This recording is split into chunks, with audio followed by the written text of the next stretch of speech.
You have been lied to. As a multi-hyphenate content creator, there are 3 words that have haunted me since the beginning. Gear doesn't matter. It's not the camera, it's the creator. And an artist should never blame their tools. Now on the surface, that is lovely.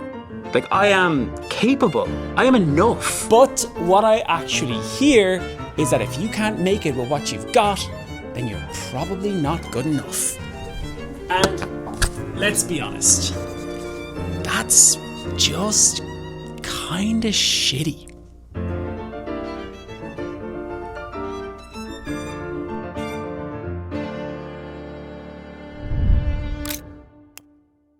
When I started my journey with a camera, I had a photo in my head that I wanted to take. It was a picture of the Poolbeg chimneys, one of the very few notable points of Dublin City's skyline. I tried to get it to work with my kit lens, but it never quite looked right. And it wasn't until I bought the Sony 70-200 G Master that I finally got the photo that I had been dreaming about for so long. It was also the first photo that I ever sold, and it's what made me feel like I could actually make a living in this industry. In fact, that moment meant so much to me, I got the photo tattooed on my arm. That is why the phrase gear doesn't matter. It really bugs me.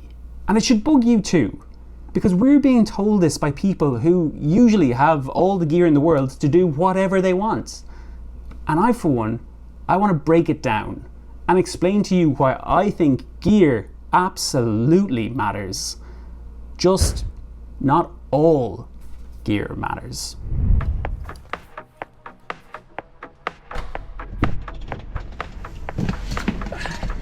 Now, don't get me wrong, this isn't a video where I'm endorsing the idea of GAS, like gear acquisition syndrome. GAS is still a very frustrating, real feeling we all end up getting, particularly when we start out in this business. And yes, it does mess with your head, that idea that you can't do anything unless you have the latest gear or the newest camera or the newest lens.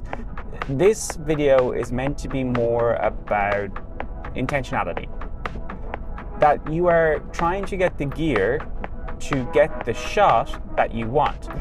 Sometimes you can rig it up and mess with it and get something similar without needing the super expensive lens or new toy. That being said, there are times when nothing else will do. That is just the inevitability of this industry. Now this concept applies to really anything you want to do. Like take hiking, for example. Now I am not a hiker, not by any stretch of the imagination, let's not let this fool us. But if you want to hike a specific type of route, maybe one that has snow and ice halfway up, you're probably going to want crampons. I think that's what they're called. Or if the route is particularly steep, you might want poles, or maybe even just shoes with better traction. Well, that concept of a specific route or a specific challenge needing a specific equipment is pretty much one-for-one transferable over to cameras and content creation.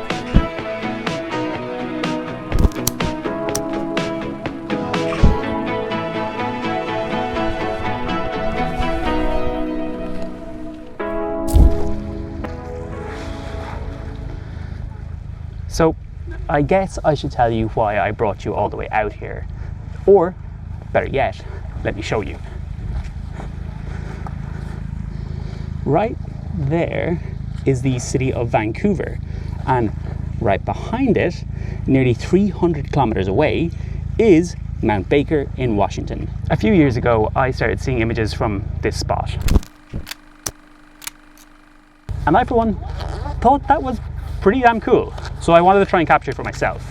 And it just so happens that it also makes for a great YouTube video to explain the whole idea around gear. So unfortunately, times have changed since my 70-200 was all I needed for this kind of shot. We are so far away, and we have to factor in perspective compression, that I also needed to get this, a 2x teleconverter. Now together, I will get a 400mm focal range, which hopefully should get us Mount Baker compressed and pushed back up against the city. Now, yes, I'm willing to admit that if you are starting out in this field, be it for a hobby or a professional venture, whatever, gear is going to matter less than figuring out how to tell a good story and, most importantly, what you like to shoot. I started out in sports and gym photography, where I was working in environments with awful lighting and limited access to the athletes competing. So I quickly found that my kit lens and the handful of primes that I owned were struggling to keep up. I knew that to make sure I could capture the shots I needed, I had to get a lens that had a variable focal length and be able to perform well in low light, which is why I opted for the f2.8 version. Now, if this wasn't an issue, I should have absolutely just gone with the f4 version and saved my bank account all the pain. You see, it's all about being intentional.